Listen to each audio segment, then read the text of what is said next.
First Samuel, chapter number 30. Here's a few verses in your hearing this evening. First Samuel, chapter number 30. For time's sake, begin reading in verse number 1. First Samuel, chapter 30, verse number 1. The Bible said it came to pass when David and his men were come to Ziklag on the third day that the Amalekites had invaded the south and Ziklag and smitten Ziklag and burned it with fire, and had taken the women captives that were therein. They slew not any, either great or small, but carried them away and went on their way. So David and his men came to the city, and behold, it was burned with fire, and their wives and their sons and their daughters were taken captives. Then David and the people that were with him lifted up their voice and wept until they had no more power to weep. And David's two wives were taken captive, Ahinoam the Jezreelitess, and Abigail, the wife of Nabal the Carmelite. And David was greatly discouraged, for the people spake of stoning him, because the soul of the people were grieved, every man of his sons and for his daughters. But David encouraged himself in the Lord his God. I want to look for just a few minutes this evening on a simple thought of Ziklag, a place of encouragement. The word Ziklag there, I had no idea what it was or what it meant necessarily. I knew it was a city or a town, but all these cities and towns just about have a name that has a meaning. It has a plan or a purpose, amen. And the word Ziklag, it means winding. And I thought about when it was winding, I thought about the twists and the turns of our everyday life. The ups and the downs and the valleys and the things that we face and the things that we go through. Here you can read through this verse, and these men, Brother Danny, they're returning from war. They've been out in battle for some time now. They've been out and they've had an enemy standing in front of them. No doubt many of them have been wounded in the battle and maybe even some lost in battle. And they've been beat up enough, and now they're coming home. And I remember seeing those old war movies and seeing those people, those young boys and men coming home, and they were so excited to be coming back home. And a lot of them had babies that they'd never met and had things of that nature and was ready to get back. They married right before they got on the boat to leave or whatever. They were so excited to be coming back home. And here they'd made it through the war. They could rejoice that they'd lived and that they'd got the victory. And here they're headed back home. And when they get back home, Brother Danny, the Ziklag effect comes in. The winding, the twists and the turns of life. No doubt as they come over that mountain and started down into that valley of Ziklag there, they were looking there to see their wives and their children. Maybe have a little ticker-tape day parade. Maybe have some kind of signs out there, welcome home soldiers, like they do here in Knoxville sometimes when they come flying back into McGee Tyson, and they were expecting something. But Brother Danny, as they come across that mountain, all they see is smoke, all they see is fire, and the joy is gone, the encouragement's gone away, and all of a sudden fear's stricken them. They're beat down and they're burdened down, wondering what in the world's going in. And here they come off in that city, Brother Danny. Everything they own is gone. All their belongings is gone. They don't own anything anymore. They don't have nothing. Their sons is gone. Their daughters is gone. Their wives is gone. Their families are gone. So they've found another twist and a turn in this life. We see here in Ziklag, no doubt there's the terror for their whereabouts. Where's their loved ones? The first thing you can imagine, I imagine their tents or their huts is burned up and gone is, oh my gosh, there's going to be bones in there. There's going to be bodies in there. Our family members is dead. And when they go over there and they start scratching around, they didn't find them there. They weren't there. So they're wondering, where in the world are they? And then as they begin to, the terror sets in of their whereabouts, wondering where they are. The tears begin to flow down their face, wondering how they are. They're wondering about their welfare. Are they okay? Are they all right? Who's God and what's going on with them? We can read here in verse number 4, the Bible said, then David and the people that were with him lifted up their voice and wept, and they had no more power to weep. Then they cried, they couldn't cry anymore. They were so defeated, they were so broken, they were so burdened by this situation, they couldn't even cry anymore. And then we see the treachery for his own life. David, in the midst of all this, Brother Danny, he's lost as much as those men have. His wives is gone, his children's is gone, and all this stuff. But his own people had turned on him. In verse number 6, and David was greatly distressed, for the people spake of stoning him. Right in the middle of it all. Have you ever noticed when things starts going bad, people start turning on one another? Here their soldiers in the same army. They've got the same plan. They've got the same purpose. They've been off in the same battle, and now they come back and they've got the same burden at home. But they've got to find somebody else to blame. And David being the king, David being the one over, he just happened to be the one. Instead of consoling and comforting and helping one another. Because they start beating up and battering one another after all that they've been through. His own people turned on him. No wonder in Psalm 142, verse number 4, David said, I looked on my right hand, and behold, but there was no man that would know me. Refuge had failed me, and no man cared for my soul. He looked and said, I ain't got nowhere to go. Here they're standing around me. We're all beat down. We're all discouraged. We're all in a bad shape. We're all here, and we all got issues and problems. And now we're turning on one another, fixing to stone one another. After all David had done for this people, they'd sung songs about it. They'd forgot about the time when David had went out there and that big giant had come down and he was going to destroy them and going to take them all captive. And he took his sling as that little 12-year-old shepherd boy and he walked through that valley and he smote that giant and removed his head. And the lady sung the songs, Saul's killed thousands and David his 10,000s. And they forgot about all those things. They forgot about how the power and the presence of God came with David and became king of Israel. They forgot about all the good things that David had done. And they turned on him. I thought about it in our lives. As soon as we get through one battle, it seems like another one comes. And the people that stood with you on this past battle, sometimes is the one that sticks the knife in your back in the midst of this one. Family, friends, loved ones, this, that, and the other, all bets is off sometimes when it comes to battle. But have you ever noticed when troubles come in your life, when these zigzags come, when your life starts turning out of control and you can't handle it, you can't do anything about it, it seems like you can't find any help. It seems like you can't find any encouragement. It seems like nobody cares and it seems like nothing matters. I began to think a lot of times, I don't know about you, but you think, boy, somebody could help me. Somebody should help me. And if you're not careful, you start thinking about all the times you've helped everybody else. And now nobody's willing to help me. And then you become more discouraged. Then you get more aggravated, more irritated right in the midst of your troubles and your trials. But here we've already said is they're headed back from battle. And they're getting closer to home. They had all those victory songs and songs that were sung. You could read throughout the book of Psalms over there. When they was going out, they sung songs to one another. That's what the Psalms were, a lot of them. Were songs that they put together to encourage one another going into battle and going across their pilgrim journeys. And no doubt they're singing songs and just having a time thinking they're finally going to get back home to their families. But then when they get back, everything's gone. You look at this, Brother Andy, they were fighting for God. They were fighting against one enemy. And even though they were doing His will, troubles and trials still came. See, the world can't understand that. Half these TV preachers would go out of business if people lived a real life. Because they say, oh boy, if you got any issues or problems, you're out of God's will. If you got any issues or problems, you got sin in your life. And if these men were out fighting a battle for the army of God, they were out doing God's will and God's work, and burdens come. They was fighting one enemy, and while they was fighting one enemy, another one attacked. That's just the way this life works. I began to think about how you and I, we've got an enemy too tonight. It's not one another. It's not the people down the road. It's not another denomination. It's not this, that, and the other. But there's a roaring lion tonight, seeking whom he may devour. He's our enemy tonight, and he stands against us. He comes at different places and different times, and he puts on different faces, and he gets in different people, if you will, and does different things through them. But he's still the problem. But I began to think how a lot of times this day in life that we try our best to live for God. And we still have trouble. And we still have trials.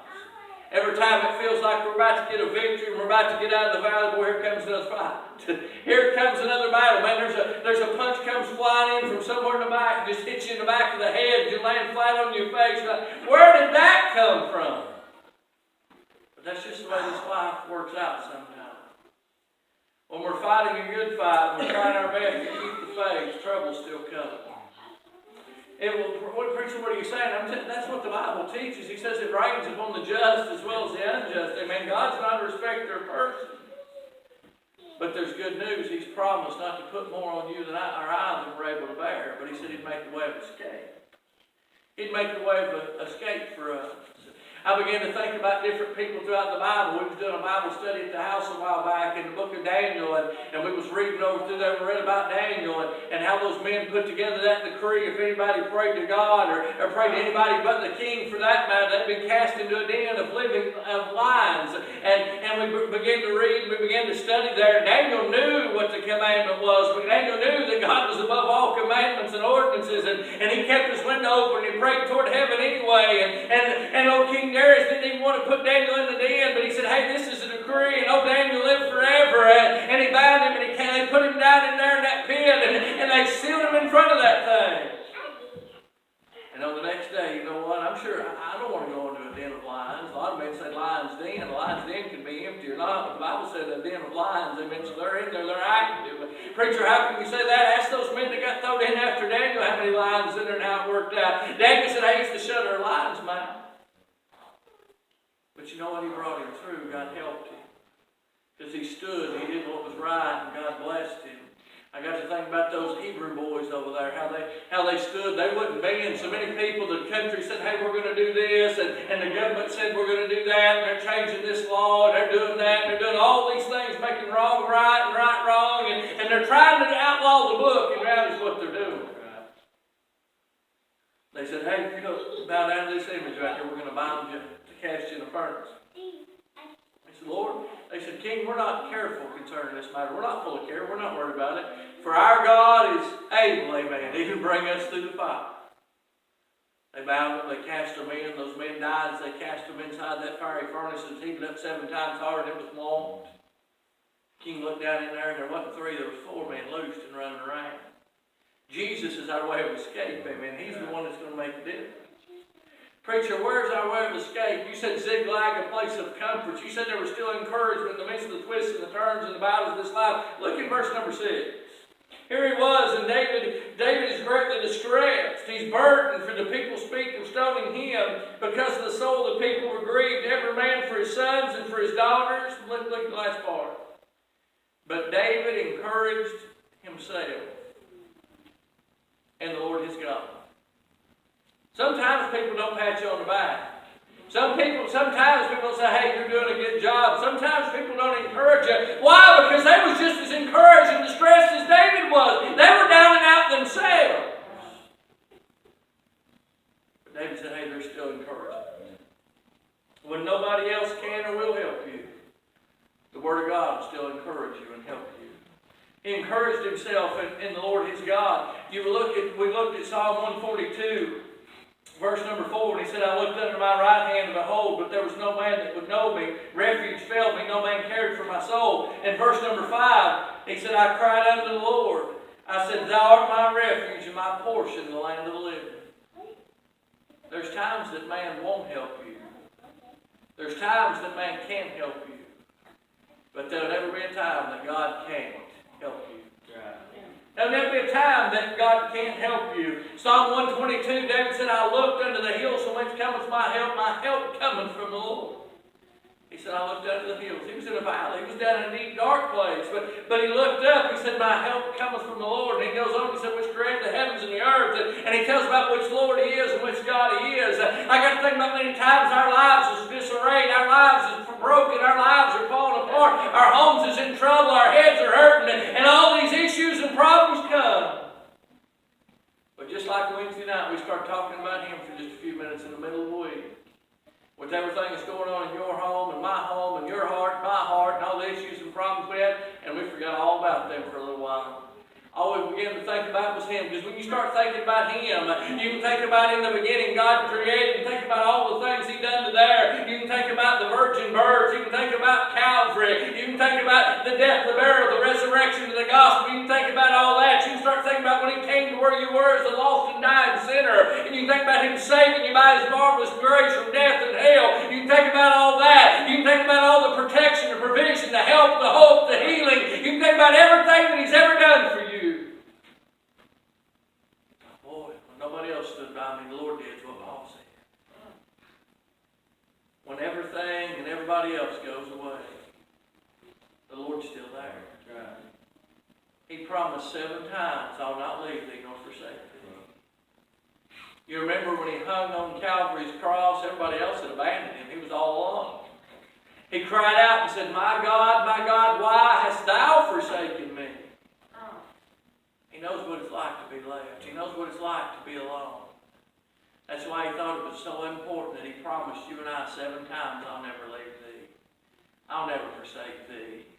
I'll be with you always, even unto the end of this world. He knows what it's like to be left. He knows what it's like to be beat. He knows what it's like to be battered. He knows what it's like to be bound and tied down to things. He knows what it's like to go through one valley and into another. He knows what those things are. You're not walking anywhere He's not walking. You're not going anywhere He's not been. Honey, as a matter of fact, He's leading the way. And He's our help, our hope, and our stay on this journey. It's already been quoted. I thought it kind of neat. I've got this wrote down here. He's a friend that loveth at all times. He loves you when you're right. He loves you when you're wrong. He just loves you. He said He was a friend that loves at all times, and He said a friend that sticks closer than a brother. A lot of times our families, sometimes they're close. And I mean, they're close. These 2 little girls back there on the back seat's mine, and sometimes they fight like cats and dogs. But you let somebody grab a hold of one of them, and you're going to get both of them. That's just the way it is, and that's the way it is a lot of times in our families. Ain't nobody fights like we do. When somebody's got your back, nobody's got your back like they do, but God's got it even more. Do you understand? He said He's a friend that sticks closer than a brother. Sometimes families separate. Sometimes families fall apart. But He said, I'll be there when everything else falls apart. I began to think, though all the earthly possessions were gone, he still had a heavenly refuge and a portion in Christ. He realized one day after a little while, Brother Danny, possessions of this world and this life didn't matter. And we might have some nice things down here, nice car, nice home, fancy watches or jewelry or whatever it is you women like, and this, that, and other, a big TV or whatever. But you know what? You ain't taking that to heaven with you anyway. You'll have to leave it all behind anyway. The joy of this world and this life and the courage that we have should come through Christ. I thought about Job as I stood up here. He lost everything that he had. And he bowed down in the midst of it all and he said, the Lord giveth and the Lord taketh away. Blessed be the name of the Lord. He said, I wasn't trusting in it. As much as I love my children, he said, I wasn't trusting in them. Much as I love that old house that I saw them born and raised in and all those things, I wasn't trusting in that. And it was nice to have all them animals out there and that big pasture and that garden area. And it was nice to have all that, but I wasn't trusting in all that. See, the devil thought he took everything away from Job. God's the one that said, hey, have you tried my servant Job? Then when he come back and he talked to him, he said, wait a minute, you put a hedge about him. There's something about him. There ought to be something about you and I, that hedge tonight, the Holy Spirit of God that comforts and encourages us in the midst of our valleys, in the midst of our struggles. That ought to encourage us and help us to go on. Preacher, what are you saying? I'm saying don't get down alone, amen. Jesus is there. Though there are many twists and turns throughout this life, God's faithful to help us when we need help. And though the people around you sometimes, it's nice to be able to pick up the phone and call and talk to somebody. It's nice to be able to go sit down and talk to somebody face to face. But if they're just as discouraged as you are, got the same problem you have, and they can't talk to you or can't talk through you, it's not helping a whole lot. But I'm glad when everything else falls apart, we can still encourage ourselves in the Lord our God. Preacher, what are you saying? I'm saying I'm still glad I'm saved. I'm still glad that I know that He came to where I was when I was at my worst point in life, on my way to a devil's priceless hell, and He reached way down where I was, and He grabbed and He picked my feet up, and He set my feet upon a solid rock, and He established my goings, and He put a song in my heart, even a song of praise, and honey, I praise Him on my worst day because He's worthy. He's still worthy. We've got saved and born again tonight and got this whole world to boot. But if it come down to a place where you can stand up and say, boy, I'm just saved, that ought to be more than enough. Amen. Praise God. We read this morning in Sunday school, He said He created them, He had formed them, He had made them. They might just praise Him. It's time we start just praising God. Don't worry about your situation. Don't worry about your circumstances. Just praise God and don't worry about the rest of it. Because when he started encouraging himself and the Lord his God, you read the remainder of this chapter right here. He called Abiathar, the priest, and he said, I want you to bring that ephod here. And he started praying and seeking after God. And he said, God, do you want me to pursue? And they pursued and they got everything back. That's right. What are you saying? I'm saying God blessed them when they started seeking after God. When's the last time you sought for God? And you got down, you didn't just say a little 30-second prayer, but you said, God, I ain't going to get up till I get a hold of you. You know what happens when you get a hold of God? You get encouraged, amen. But I'm asking tonight, are you in zigzag and a twisting, turning place in your life, one battle to the next, distressed, defeated, discouraged, down and out? You can still encourage yourself in the Lord your God if you just come to where He is. If you've got need tonight, why don't you bring it to Him? Father,